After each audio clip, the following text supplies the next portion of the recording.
Filsuf Cina Sun Tzu mengatakan, kenali dirimu, kenali lawanmu, 1000 kali berperang, 1000 kali menang.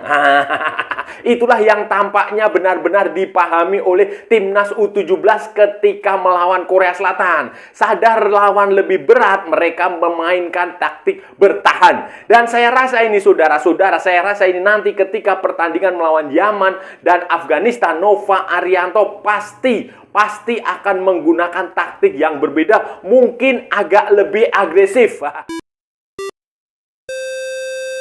Halo saudara-saudara, jumpa lagi dengan komentator gadungan di sini. Dengan komentator yang gadungan.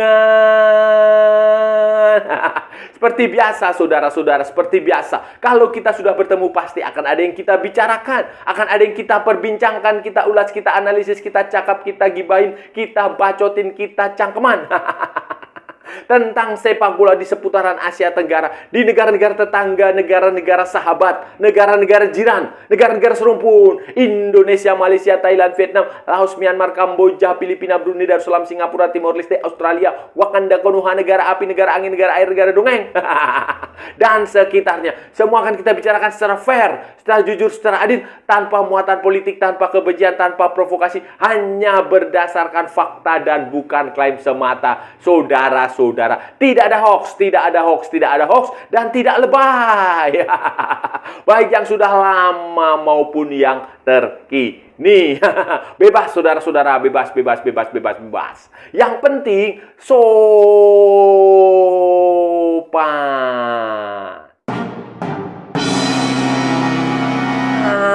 Jadi begini saudara-saudara, setelah kemenangan mengejutkan, kemenangan dramatis, kemenangan bersejarah atas Korea Selatan U17, perjuangan Indonesia U17, tim nasional Indonesia U17, Garuda Muda U17 ini untuk lolos ke Piala Dunia itu masih ada. Besar saudara-saudara, besar saudara-saudara. Seperti yang kita prediksi sebelum-sebelumnya. Peluang tim ini lebih besar lagi ketika mereka berhasil mengalahkan Korea Selatan. Nanti masih ada Yaman, masih ada Afghanistan untuk dihadapi yang secara teori ini kita bicara teori secara di hitam di atas putih, secara di atas kertas itu kualitasnya tidak sebagus Korea Selatan. Jadi ini peluang besar saudara-saudara. Kalau sampai kita kalah dari Yaman dan dari Afghanistan ya keterlaluan lah. Tapi feeling saya ini tim ini memang sejak awal saya sudah mengatakan tim ini punya potensi, tim ini punya kualitas, dan tim ini juga dibantu, ditolong oleh sistem kompetisi, oleh keputusan FIFA yang memperbanyak jumlah peserta Piala Dunia U17 sehingga untuk lolos ke Piala Dunia U17 itu tidak perlu sampai ke semifinal seperti yang terjadi di Piala Asia U20, melainkan cukup menjadi juara dan runner up di grup. Di fase grup. Dan melihat lawan di fase grupnya yang memang seperti ini, memang sejak awal kita sudah memprediksi itu punya potensi untuk lolos setidaknya menjadi runner up grup C, saudara-saudara. Tetapi dengan kemenangan atas Korea Selatan yang mengejutkan, bersejarah, dan saya rasa ini keren, saudara-saudara. Saya rasa ini keren. Indonesia punya peluang cukup besar. Apalagi Nova Arianto benar-benar bermain, belajar, benar-benar berguru dari apa yang selama ini, yang selama 4 tahun atau 5 tahun terakhir dikerjakan oleh Sintayong, yaitu bermain sepak bola berdasarkan cara lawan bermain, melihat kekuatan lawan, melihat kemampuan lawan, tidak egois menerapkan idealisme harus menyerang, tidak. Tetapi benar-benar melihat lawan seperti apa, baru dilakukan kontra strateginya, dan itu terbukti berhasil melawan Korea Selatan. Sepak bola, saudara-saudara, dalam sepak bola itu Anda nggak perlu selalu menyerang. Kok total football kah itu, tiki taka kah itu, teka-teki kah itu, gegen pressing kah itu, apalagi jogo bonito kah itu. Nggak usah selalu begitu. Anda harus benar-benar melihat kualitas diri Anda, tim Anda itu kekuatannya seperti apa. Kemudian Anda harus bisa mengukur lawan Anda itu seperti apa. Nah, itu dalam sepak bola seperti dalam perang lah saudara-saudara. Jadi ada filsuf Cina, Sun Tzu. Sun Tzu mengatakan, kenali dirimu, kenali lawanmu, 1000 kali berperang, 1000 kali engkau menang. Nah, itu harus dimiliki oleh setiap pelatih tim nasional maupun klub di seluruh dunia. Dan itu selama ini sudah dimiliki oleh Sintayong ketika melatih tim nasional Indonesia. Dia ketika menghadapi lawan yang dia sadar tim saya kemampuannya segini, levelnya segini. Sementara lawan yang saya hadapi adalah levelnya segini. Pasti dia akan selalu berusaha untuk bermain bertahan terlebih dahulu, bertahan disiplin, tidak tersesumbar untuk menyerang. Dan itu sepertinya sekarang dipelajari betul, diterapkan betul oleh Nova Arianto yang notabene adalah asistennya, salah satu asistennya Sintayong selama 4-5 tahun terakhir lah saudara-saudara. Itu terlihat betul melawan Korea Selatan itu kan dia sadar betul. Nova Arianto sadar betul bahwa kualitas Korea Selatan itu lebih bagus, kemampuan mereka lebih bagus, materi pemain mereka lebih bagus. Ya mungkin setengah atau satu tingkat di atas Indonesia. Jadi jadi dia benar-benar mengenali itu dan jadi dia tidak memaksakan para pemainnya untuk menyerang. Menyerang tidak, saudara. Saya yakin ini kalau pelatihnya Indra Safri atau Fahri Husaini atau Bima Sakti itu pasti akan menyerang sejak menit pertama. Tetapi Nova Arianto tidak, saudara. Nova Arianto tidak, dia memilih menggunakan skema bertahan dengan formasi dasar dia adalah 3-4-3 yang kemudian fleksibel menjadi 5-4-1.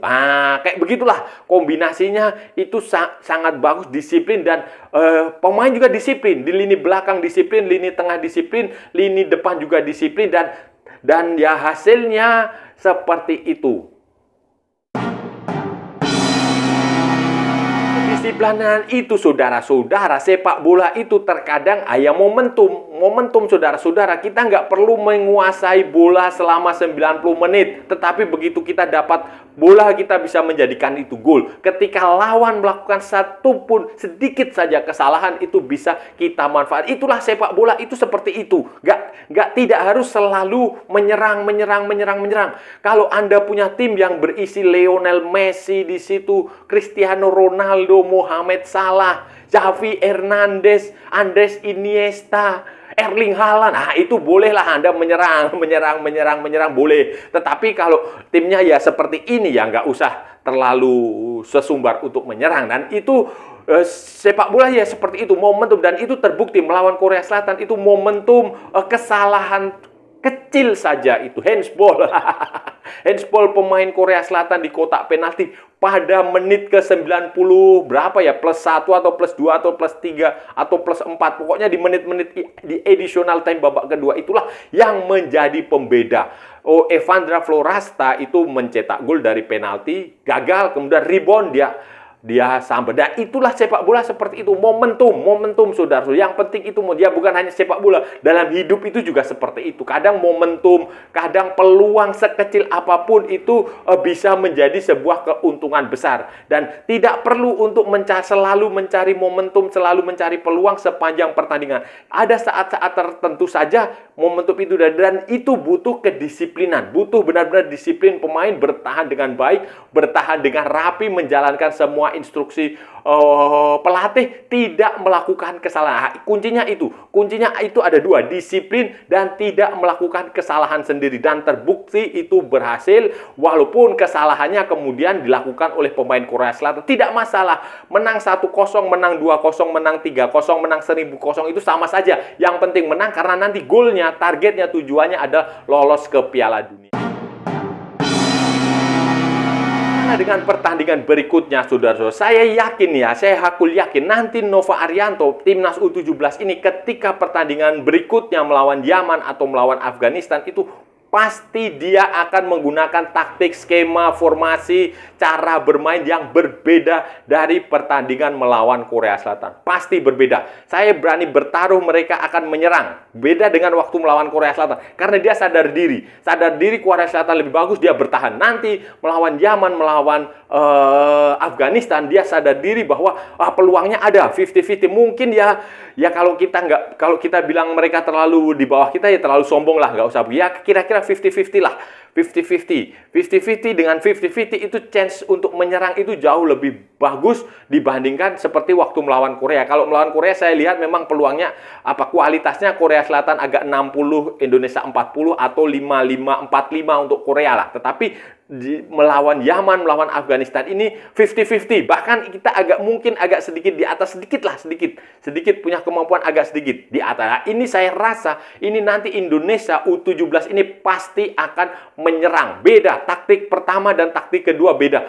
Formasi pemainnya seperti apa nanti kita lihat. Tetapi saya punya keyakinan, aku yakin secara filosofi ini tim ini pasti nanti akan menyerang dan mungkin saja akan 2 kemenangan pertama itu akan diamankan. Dan kalau 2 kemenangan pertama itu sudah bisa diamankan, ya peluang untuk lolos ke Piala Dunia itu ya besar, saudara-saudara. Dengan 6 poin saya rasa udah lolos lah, setidaknya menjadi runner up di grup C ini akan disegel. Kita tergantung nanti pertandingan. Jadi ini saya rasa akan ada permainan yang berbeda nanti ketika pertandingan melawan Yaman, ketika melawan Afghanistan. Indonesia pasti akan jauh lebih agresif dibandingkan ketika pertandingan melawan Korea Selatan. Melihat pertandingan sebelumnya Yaman melawan Afghanistan, saudara, memang tidak terlalu, maksud saya tidak istimewa lah. Ya kualitasnya tidak sebagus Korea Selatan memang. Korea Selatan kita lihat kan dia menyerang terus, menyerang, tetapi memang eksekusinya buruk. Tetapi Yaman dan Afghanistan ini saya lihat permainannya tidak terlalu bagus juga lah. Masih bisa, Indonesia bisa lah. Saya yakin Indonesia bisa mengatasi ini dan ini akan menjadi dua pertandingan penting. Kalau Indonesia menang salah satunya potensi lolos besar. Kalau Indonesia menang dua-duanya juga potensi lolos besar. Jadi sekarang yang difokuskan adalah kita lolos dulu. Jadi tujuannya adalah lolos. Kita nggak perlu berpikir untuk sepak bola menghibur. Sepak bola apa, nggak usah. Yang penting target kita lolos. Kalau lolos ke Piala Dunia itu cukup dengan 1-0, ya nggak masalah. Kalau lolos ke Piala Dunia itu cukup dengan hasil imbang, ya nggak masalah. Kalau lolos ke Piala Dunia U17 itu cukup dengan selisih gol, kalah tapi kita punya selisih gol yang baik, ya nggak masalah. Jadi itu tujuannya ke situ, bukan jadi paradigma orang selama ini kan, sepak bola itu harus menyerang, harus menang, harus mencetak gol, 1000 gol, 100 gol, berapa ratus gol. Kayak begitu enggak. Ini paradigma seperti itu harus dirubah, kecuali Anda punya Lionel Messi, Anda punya Cristiano Ronaldo, Anda punya Mohamed Salah, Anda punya Erling Haaland, Anda punya Lamine Yamal, itu paradigma seperti itu bolehlah. Tetapi kalau pemain Anda seperti Evandra Floresta, Zahabi Goli, kemudian siapa lagi, Iputu Panji, Matthew Baker, realistis sajalah. Dan yang paling realistis adalah lolos ke Piala Dunia U17 dengan apapun itu. Menang 1-0 kah, imbang 0-0 kah, tidak masalah, saudara-saudara. Itu saudara-saudara, saya berharap kepada orang-orang ini orang-orang supporter kah itu, netizen kah itu, fans kah, apapun itu dari Indonesia, dari Malaysia, dari mana-mana yang mendukung timnas Garuda Muda, Garuda Tua, semuanya itu berpikirlah realistis, gak usah terlalu membebani pemain-pemain ini dengan cara bermain ala Barcelona, ala Real Madrid, ala Manchester United. bukan ala Arsenal, Manchester City, ala Paris Saint-Germain, ala Bayern Munchen, nggak usah. Yang penting tim ini berkembang, bermain dengan cara mereka sendiri, dan pelatih seperti Nova Arianto yang belajar banyak dari Sintayong ini sangat jarang di Indonesia. Sangat jarang karena biasanya pelatih-pelatih di Indonesia itu ya kalau dia punya filosofi menyerang ya dia akan digunakan itu taktiknya menyerang begitu aja. Karena mereka merasa level mereka sama seperti Pep Guardiola kali ya. Sama seperti Jurgen Klopp. Tidak, tapi Nova Arianto ini seperti halnya Sintayong itu dia memperlakukan pertandingan itu game by game, melihat analisis lawan seperti apa baru dia menerapkan strategi. Jadi setiap pertandingan itu pasti akan berbeda taktik dan strategi, dan saya rasa ini bagus sekali saudara-saudara. Saya minta saudara-saudara untuk mendukung tim ini karena tim ini punya prospek dan pelatih ini juga punya kualitas yang menurut saya cukup bagus walaupun waktu Piala AFF U16 itu nggak juara. Nggak penting juga saudara-saudara, yang penting kan tampil di Piala Asia kemudian nanti lolos ke Piala Dunia. Waktu kualifikasi Piala Asia juga mereka menahan imbang Australia. Jadi saya yakin, optimistis, saya minta semuanya supporter, netizen, apalah FOMO, termasuk supporter FOMO untuk mendukung tim. Saudara-saudara, itu tadi pembahasan kita kali ini saudara-saudara. Kita sudah bicara panjang lebar dari A sampai Z, dari barat sampai ke timur, dari utara sampai ke selatan, dari Sabang sampai Merauke, dari Pulau Rote sampai Pulau Miangas. Semua sudah kita perbincangkan, semua sudah kita cakap, semua sudah kita ulas, semua sudah kita analisis, semua sudah kita gibahin, semua sudah kita bacotin.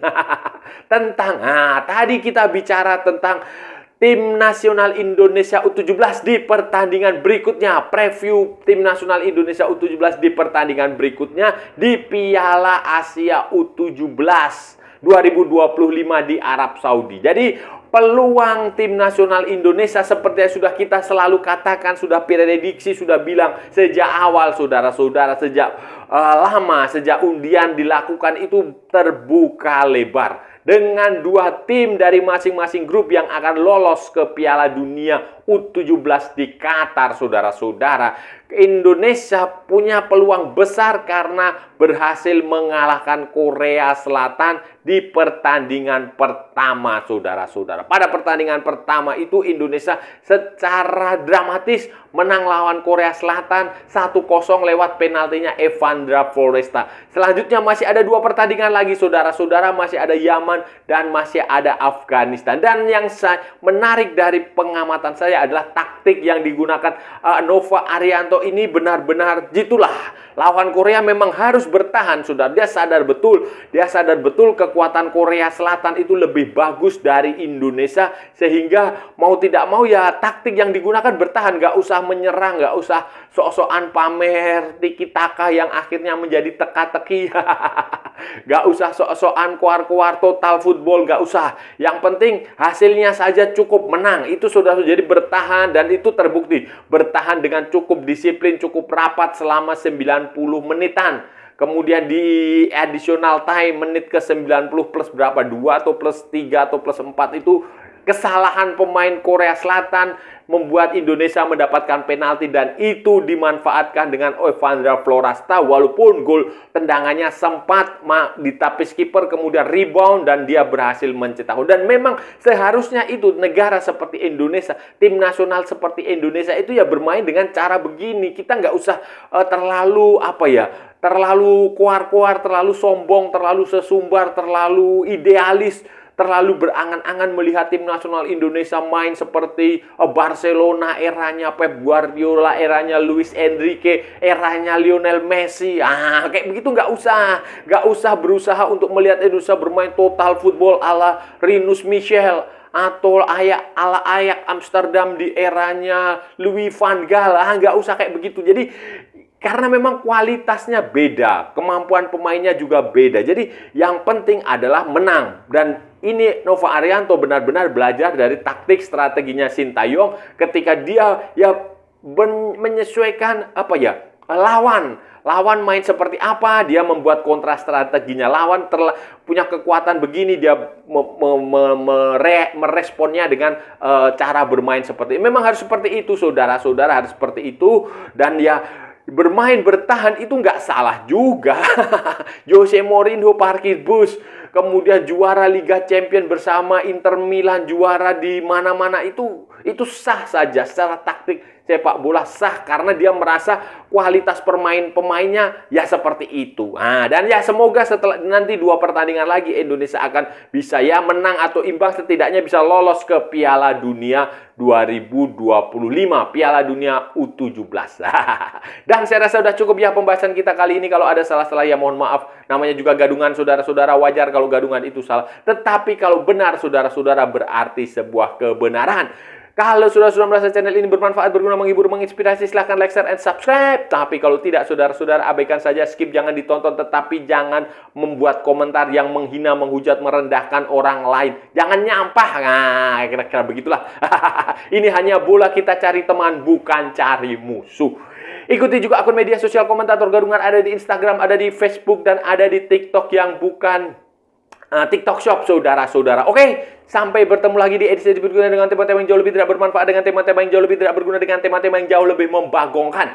Salam olahraga dan merdeka!